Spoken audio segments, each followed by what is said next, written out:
20분. 정확히 20분입니다. 여러분이 나무 한 그루 앞에 서서 아무것도 하지 않는 그 20분 동안 여러분의 혈액 속에서는 어떤 호르몬 하나의 농도가 측정 가능한 수준으로 무너져 내립니다. 이 호르몬은 여러분의 잠을 방해하고 여러분의 뱃살을 만들고 여러분의 면역을 억누르고 심지어 여러분의 해마, 그러니까 기억을 담당하는 뇌 영역을 조금씩 갉아먹고 있는 그 호르몬입니다. 그냥 나무 한 그루입니다. 한 그루면 충분합니다. 왜 그럴까요? 여러분이 이 이야기를 지금 클릭한 이유가 있을 겁니다. 어쩌면 여러분은 지난 몇 년간 이런 감각을 반복해서 느꼈을지 모릅니다.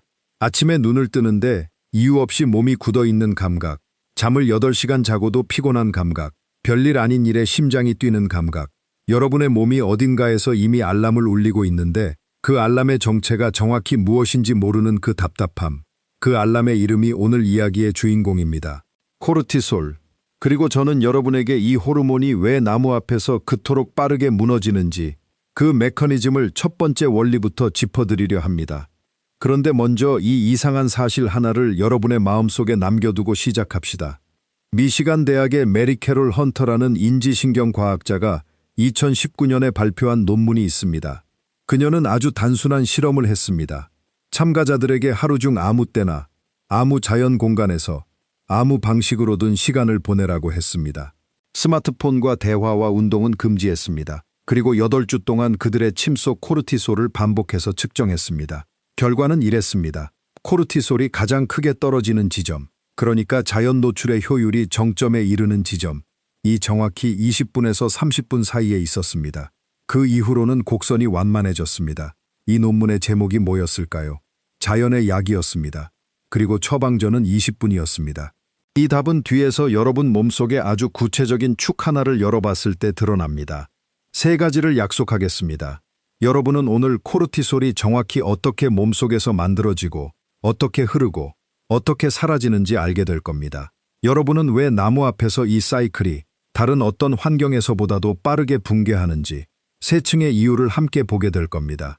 그리고 마지막으로 여러분은 이 20분이라는 숫자가 사실은 우연이 아니라 여러분의 진화 역사 어딘가에 새겨진 시간이라는 사실을 마주하게 될 겁니다.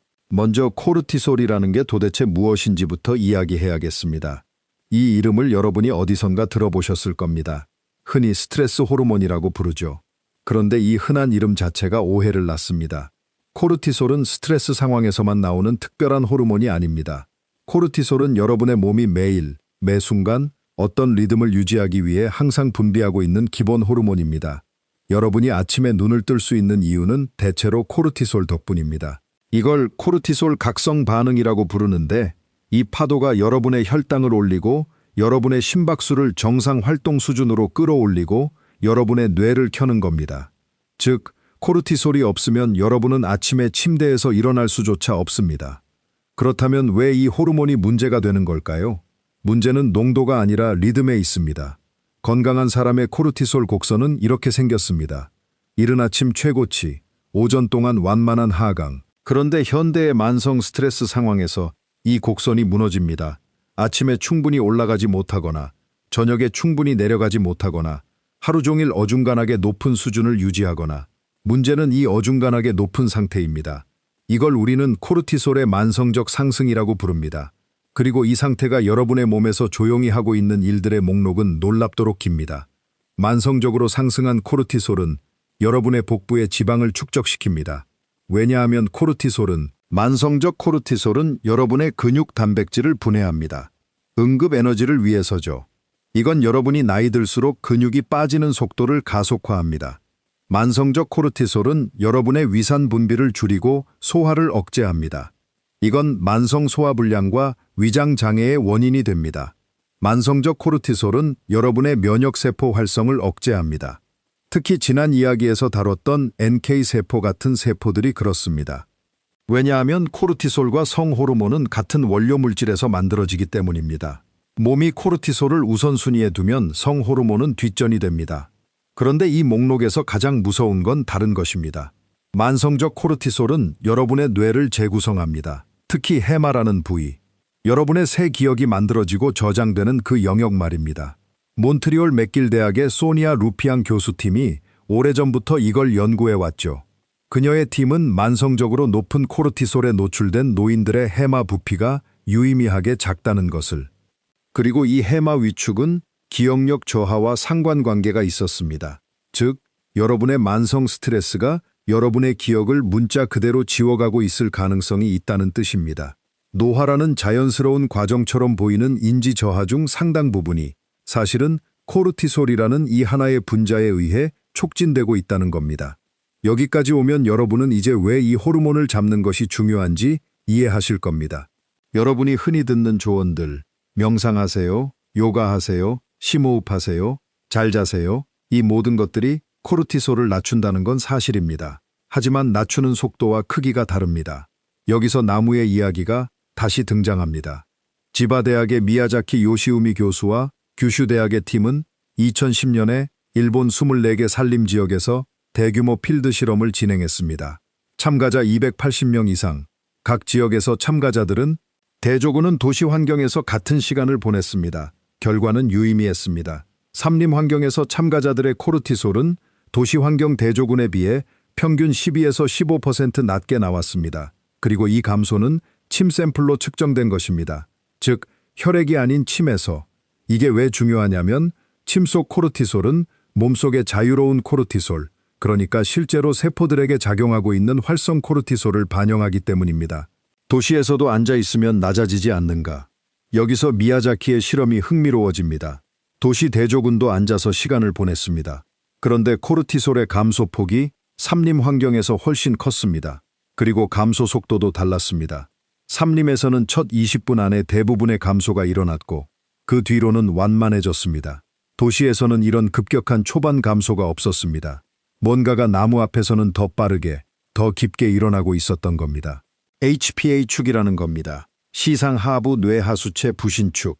이 세 개의 기관이 하나의 사슬처럼 연결되어 있고 이 사슬이 여러분의 코르티솔 생산을 조절합니다. 이 사슬을 이해하지 못하면 나무의 효과도 이해할 수 없습니다. 그래서 잠시 이 사슬을 따라 여행해 봅시다. 여러분의 뇌 한가운데에는 시상하부라는 아주 작은 구조물이 있습니다. 완두콩 하나만한 크기죠. 그런데 이 작은 것이 여러분의 몸속 거의 모든 자동 시스템의 통제탑입니다. 여러분이 어떤 자극을 위협으로 인지하는 순간 이 인지는 여러분의 편도체라는 다른 구조물에서 시작됩니다. 편도체는 시상하부로 신호를 보냅니다. 시상하부는 즉시 CRH라는 호르몬을 분비합니다. 코르티코트로핀 방출 호르몬. 이 CRH는 아래로 내려가서 뇌하수체에 도달합니다. 뇌하수체는 이 신호를 받아 액티치를 분비합니다. 부신피질 자극 호르몬. 이 액티치는 혈액을 타고 온몸을 돌다가 여러분의 두 콩팥 위에 얹혀 있는 부신에 도달합니다. 이 사슬의 전체 시간은 얼마나 걸릴까요? 편도체가 위협을 감지한 순간부터 코르티솔이 혈액에 도달할 때까지 대략 15분입니다. 여러분이 아침 회의에서 상사가 던진 한마디에 마음이 상했다면 그 감정이 여러분의 혈액 화학을 바꾸는 데는 약 15분이 걸린다는 뜻입니다. 그리고 이 코르티솔이 다시 정상 수준으로 돌아오려면 자극이 사라진 뒤로도 대략 60분에서 90분이 필요합니다.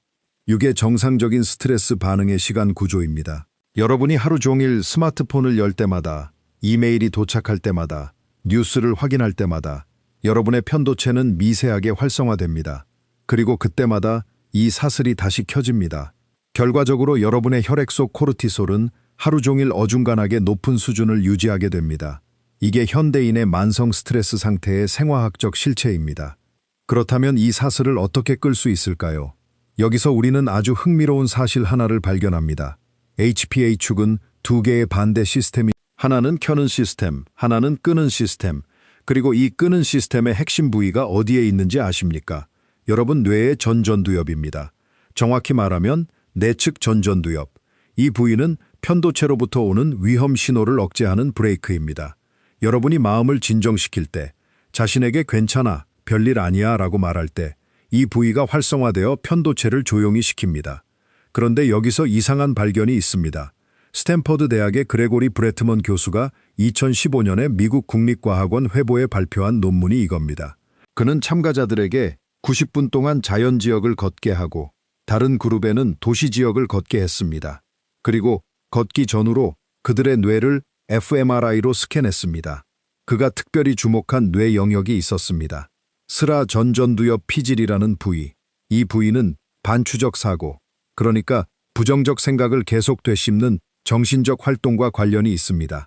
우울증 환자에서 이 부위의 활동이 만성적으로 높다는 것도 알려져 있죠. 결과는 뚜렷했습니다. 도시를 걸은 사람들에서는 이런 변화가 없었습니다. 이게 무엇을 뜻할까요? 이건 자연이 여러분의 브레이크 시스템을 강화한다는 뜻입니다. 정확히 말하면 자연 환경, 특히 나무들이 있는 환경, 이 여러분의 편도체를 진정시키는 신경 경로를 활성화하고 반추적 사고를 담당하는 뇌 영역을 조용히 시킨다는 뜻입니다. 그리고 이 신경 수준의 변화가 하류에서 HPA 축의 활성을 낮추고 결과적으로 부신에서의 코르티솔 생산을 감소시킵니다. 그런데 왜 하필 나무일까요? 왜 잔디밭이 아니고 나무일까요? 왜 강가가 아니고 나무일까요? 여기서 우리는 다시 한층 더 내려가야 합니다. 첫 번째 이유는 여러분이 이미 들어보셨을 겁니다. 피톤치드, 나무가 자신을 지키기 위해 대기 중에 뿜어내는 휘발성 유기 화합물들. 이 분자들이 여러분의 폐를 통해 혈액으로 들어갑니다. 그리고 이 분자들의 상당수, 알파피넨, 리모넨, 카렌 같은 물질들, 은 실험실 연구에서 가바 수용체와 상호작용하는 것으로 확인되었습니다. 가바는 여러분의 뇌에서 가장 중요한 억제성 신경 전달 물질입니다. 즉, 뇌 활동에 브레이크를 거는 신호 물질이죠. 벤조디아제핀 계열의 항불안제가 작동하는 곳도 바로 이 가바 수용체입니다. 나무가 뿜어내는 이 분자들이 여러분의 신경계에서 아주 부드러운 형태의 항불안 작용을 한다는 뜻입니다. 이건 여러분이 나무 앞에서 왠지 마음이 가라앉는 그 감각의 생화학적 기저입니다. 병원 건축을 연구하던 사람이었죠. 텍사스 A&M 대학의 로저 울리치라는 환경심리학자였습니다. 1984년에 사이언스 저널에 발표된 그의 논문은 병원 건축의 역사를 바꾼 논문으로 유명합니다. 그는 펜실베이니아의 한 병원에서 담낭 수술을 받은 환자 46명의 기록을 분석했습니다. 이 환자들의 병실은 두 종류로 나뉘어 있었습니다. 창문 밖에 나무가 보이는 병실, 그리고 창문 밖에 벽돌담이 보이는 병실. 나무가 보이는 병실의 환자들은 평균적으로 하루 더 빨리 퇴원했습니다. 진통제 사용량도 유의미하게 적었습니다. 간호사의 부정적 기록도 훨씬 적었습니다. 회복 속도가 달랐던 겁니다. 이 논문이 왜 그토록 큰 파장을 일으켰냐면 이건 나무를 만진 것도 아니고 나무 냄새를 맡은 것도 아니라 그저 나무를 창문 너머로 본 것만으로도 몸의 생리가 다르게 반응한다는 사실을 보여줬기 때문입니다. 여러분의 시각 시스템은 특별한 방식으로 프랙탈 패턴에 반응합니다. 프랙탈이라는 말은 자기 유사적 구조를 뜻합니다. 큰 가지가 작은 가지로 나뉘고 그 작은 가지가 더 작은 가지로 나뉘는 그런 반복 구조 말입니다. 나무의 실루엣이 바로 이런 구조입니다. 나무 껍질의 패턴도 그렇고 인맥의 구조도 그렇습니다. 오리건 대학의 리처드 테일러 교수가 오랫동안 이 문제를 연구해 왔습니다. 그는 물리학자이자 예술가이자 심리학자였는데 잭슨 폴록의 회화의 프랙탈 차원을 분석한 것으로도 유명한 사람이죠. 그의 연구에서 반복적으로 드러난 사실은 이겁니다. 인간의 시각 시스템은 프랙탈 차원 1.3에서 1.5 사이의 패턴을 볼 때 특별한 편안함을 느낍니다. 이 범위의 프랙탈을 보고 있는 사람들의 뇌파를 측정하면 이완과 관련된 알파파가 증가합니다. 그리고 스트레스 관련 생리지표들이 감소합니다. 여기서 여러분에게 놀라운 사실 하나, 자연에서 가장 흔한 프랙탈 차원이 정확히 이 범위입니다. 해안선, 구름의 실루엣, 산맥의 능선, 그리고 나무의 형태, 이 모두가 대략 여러분의 시각 시스템은 수백만 년 동안 이 범위의 패턴을 처리하도록 조율되어 왔던 겁니다. 그래서 나무를 볼 때 여러분의 뇌는 어떤 근원적 수준에서 집에 왔다는 신호를 발생시킵니다. 이 신호가 편도체를 진정시키고 HPA 축을 잠그고 코르티솔의 흐름을 늦춥니다. 그런데 여기서 저는 여러분에게 아주 이상한 하나의 발견을 소개하고 싶습니다. 왜냐하면 이게 나무의 효과가 왜 그토록 특별한지를 설명하는 마지막 조각이기 때문입니다. 나무 앞에서 시간을 보낸 사람들의 침속 알파 아밀레이스 수치가 유의미하게 감소한다는 것. 알파 아밀레이스라는 것은 침 속에 있는 소화 효소인데 이 효소의 농도는 여러분 몸의 교감신경 활성을 반영하는 아주 좋은 지표입니다. 코르티솔이 HPA 축의 활성을 반영한다면 알파 아밀레이스는 자율신경계의 다른 축, 그러니까 교감, 부교감 균형을 반영합니다. 이게 왜 중요하냐면 나무 앞에서 이 두 개의 서로 다른 시스템, HPA축과 자율신경계이 동시에 진정된다는 뜻이기 때문입니다. 다른 종류의 이완법들, 예를 들어 명상은 주로 자율신경계에 영향을 미치는 데 시간이 걸리고 심호흡은 그보다 빠릅니다. 그런데 나무 앞에서는 이 두 축이 동시에, 그것도 아주 짧은 시간 안에 진정됩니다. 그리고 이 두 축이 동시에 진정되기 때문에 코르티솔의 감소가 그토록 빠르고 그토록 깊은 겁니다. 여러분은 이제 왜 20분인가 하는 질문의 답에 다가가고 있습니다. 잠깐만 함께 이 사슬을 되짚어 봅시다. 여러분의 시각은 프랙탈 패턴을 처리합니다. 여러분의 청각은 도시의 기계적 소음 대신 잎이 흔들리는 자연의 확률적 소리를 듣습니다. 이 소리 자체도 여러분의 자율신경계에 영향을 미친다는 게 여러 연구에서 확인되었습니다. 이 모든 감각 신호들이 여러분의 뇌에 도달하고 뇌는 이 신호들을 위협 아님으로 분류하고 편도체는 서서히 조용해지기 시작합니다. 편도체가 조용해지면 부신이 조용해집니다. 부신이 조용해지면 코르티솔의 새로운 방출이 멈춥니다. 그리고 이미 혈액 속에 있던 코르티솔은 서서히 대사되어 분해됩니다. 그런데 이 대사 반응의 반감기가 얼마나 될까요? 코르티솔은 여러분의 간에서 대사되는데 혈액 속 코르티솔의 반감기가 대략 60에서 90분입니다. 즉, 코르티솔의 새로운 방출을 완전히 멈춰도 이미 혈액 속에 있던 양이 절반으로 줄어들려면 1시간 이상이 걸린다는 뜻입니다. 그렇다면 왜 20분 만에 유의미한 감소가 나타날까요? 첫 번째는 새로운 방출의 정지. 이건 여러분이 스트레스 상태에서 벗어나는 순간부터 즉시 시작됩니다. 두 번째는 이미 방출된 코르티솔의 대사. 이건 시간이 걸립니다. 그런데 나무 앞에서는 여기에 세 번째 과정이 추가됩니다. 그것은 코르티솔에 대한 세포의 반응 자체가 조절된다는 겁니다. 여러분의 세포 표면에는 글루코코르티코이드 수용체라는 것이 있습니다. 코르티솔이 세포에 작용하려면 이 수용체와 결합해야 합니다. 이걸 수용체 저항성이라고 부르는데 이건 만성 스트레스 상태의 특징입니다. 여러분의 세포들이 코르티솔을 잘 듣지 못하게 되는 상태죠. 그런데 여기서 미묘한 반전이 있습니다. 자연환경 노출은 이 수용체의 감도를 정상 방향으로 회복시키는 신호로 작동한다는 게 최근의 연구들에서 시사되고 있습니다. 이건 아직 완전히 확립된 것은 아닙니다. 하지만 몇 편의 논문이 이 방향을 가리키고 있습니다. 여러분의 세포들이 코르티솔에 대해 다시 정상적으로 반응하기 시작한다는 겁니다. 이 두 가지가 함께 일어나기 때문에 실제로 여러분이 느끼는 이완의 크기는 혈액 측정치보다 더 큽니다. 여러분이 지금 이 이야기를 들으면서 어떤 생각을 하실지 저는 압니다. 이렇게 좋은 게 있는데 왜 나는 이걸 매일 하지 못하는가? 왜 이렇게 단순한 일이 나에게는 그토록 어려운가? 여기서 저는 여러분에게 한 가지 위로가 될 수 있는 사실을 이야기하고 싶습니다. 여러분이 매일 20분을 낼 수 없어도 여러분의 몸은 이 채널을 완전히 잊지 않습니다. 왜냐하면 나무의 효과에는 축적 효과가 있기 때문입니다. 리칭이 90년대부터 반복해서 확인한 것 중에 하나가 삼립 노출의 효과가 노출이 끝난 뒤에도 상당 기간 지속된다는 것입니다. 여러분이 이번 주말에 20분 동안 나무 앞에 서 있는다면 그 효과는 다음 주 화요일이나 수요일까지 어떤 형태로든 여러분의 몸속에 남아있을 겁니다. 이게 왜 시골에 사는 사람들이 도시에 사는 사람들과 통계적으로 다른 코르티솔 프로파일을 갖는지에 대한 부분적 설명이 됩니다. 그런데 저는 여기서 여러분에게 조금 더 넓은 이야기를 하고 싶습니다. 왜냐하면 지금까지 우리가 이야기한 것들은 모두 하나의 더 큰 질문의 부분에 지나지 않기 때문입니다.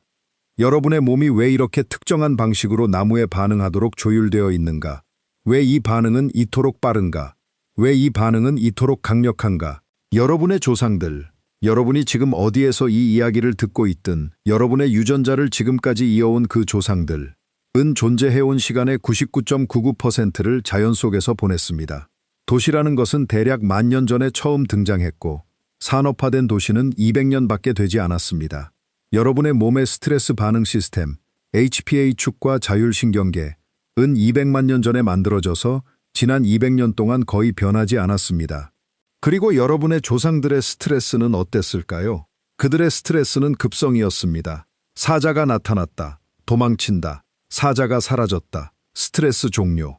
이 사이클은 대개 몇 분에서 몇 시간 사이에 완결되었습니다. HPA축이 활성화되고 몸이 반응하고 위험이 지나가고 다시 정상으로 돌아왔습니다.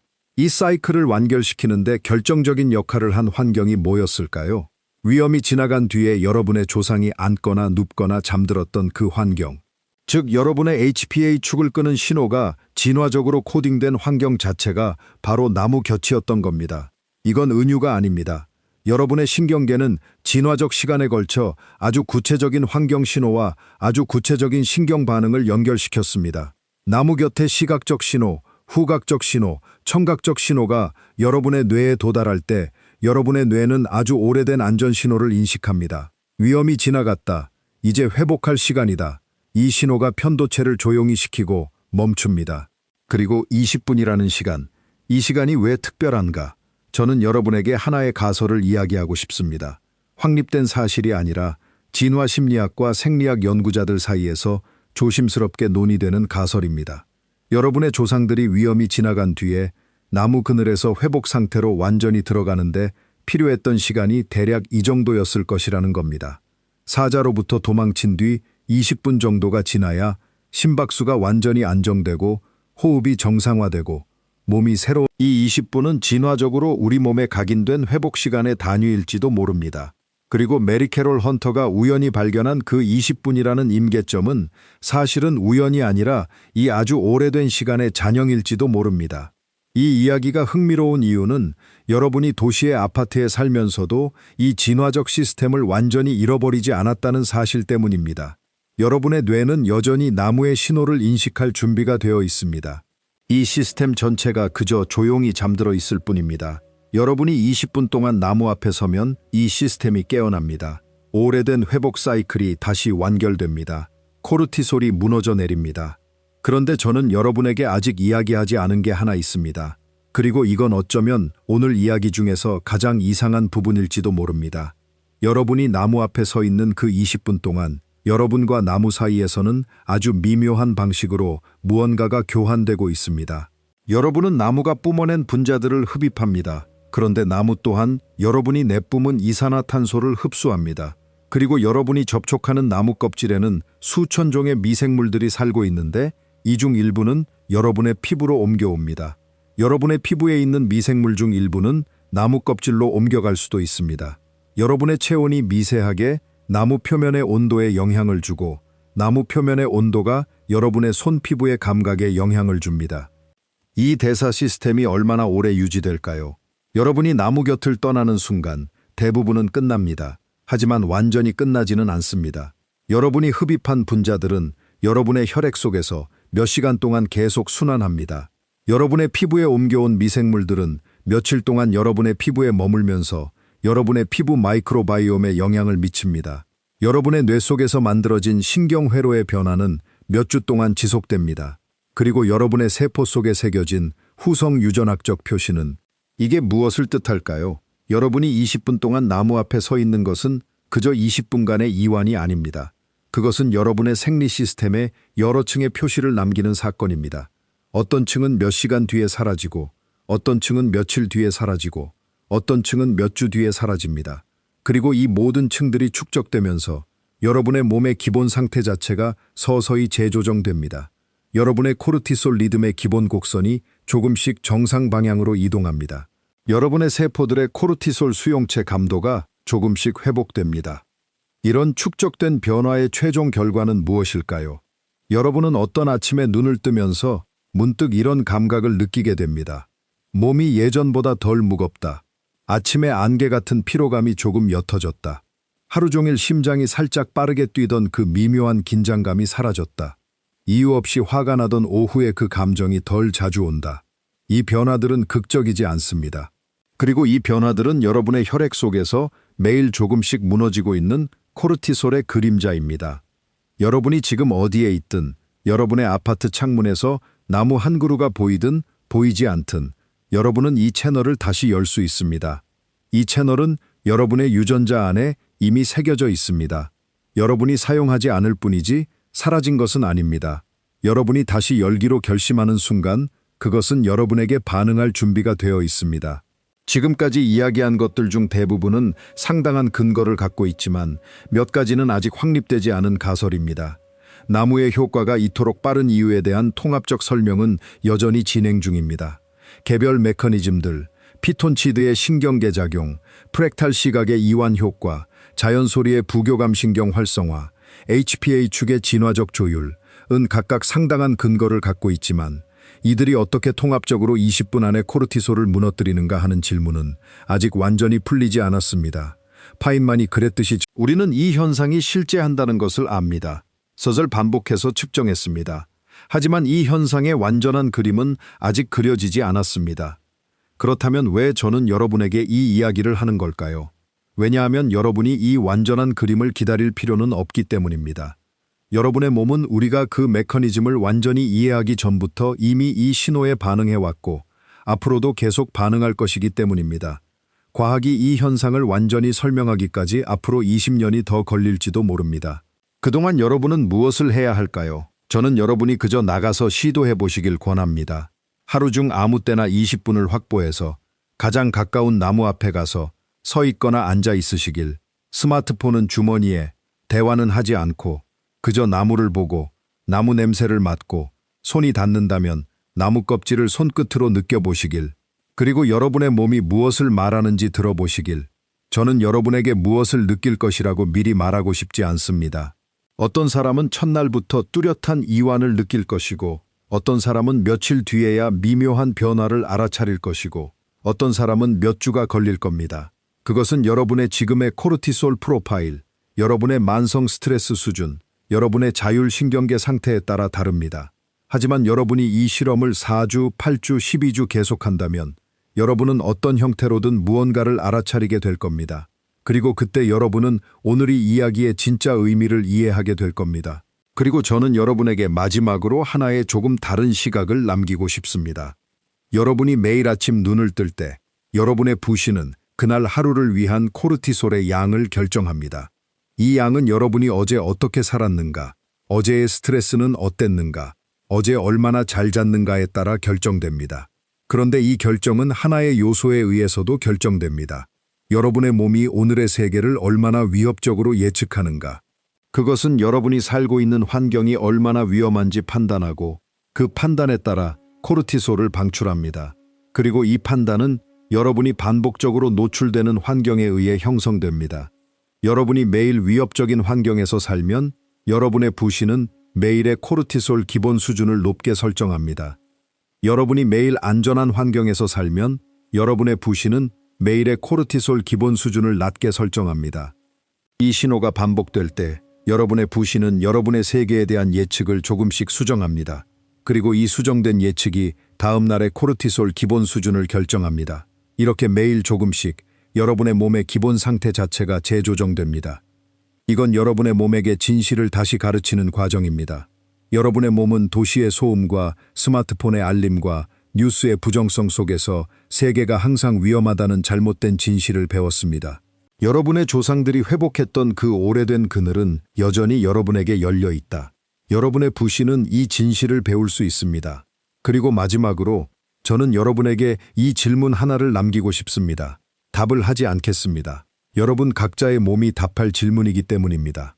만약 여러분의 몸이 나무 한 그루와의 20분간의 만남에 이토록 정교하게 반응하도록 조율되어 있다면 이 사실은 여러분이 어떤 종류의 존재라는 것을 말하고 있는 걸까요? 여러분이 매일 호흡하는 공기, 매일 마시는 물, 매일 밟는 흙, 그리고 매일 만나거나 만나지 않는 나무들, 이 모든 것이 어쩌면 여러분의 몸의 확장된 부분은 아닐까요? 여러분이 코르티솔이라는 하나의 분자를 통해 세상과 대화하고 있다면 여러분은 여러분이 생각하는 것보다 훨씬 넓은 존재일지 모릅니다. 여러분의 다음번 아침이 밝을 때, 여러분의 부신이 오늘의 코르티솔의 양을 결정할 때, 그 결정에 여러분이 어제 만난 나무 한 그루가 어떤 무게로 참여했을지, 하지만 그것은 참여하고 있을 겁니다. 20분 동안, 지난주에, 지난달에, 지난해에 여러분이 어느 나무 앞에 서 있었던 그 모든 순간들이 여러분의 지금 이 순간의 혈액 속 코르티솔의 농도에 조용히 참여하고 있을 겁니다. 그리고 여러분이 오늘 밤 잠들 때 그 참여의 흔적이 여러분의 세포 속에서 조용히 새겨질 겁니다. 여러분이 알아차리든 알아차리지 못하든 그것은 새겨질 겁니다. 그것이 여러분이 만난 나무 한 그루가 여러분의 몸속에 남기고 간 편지입니다.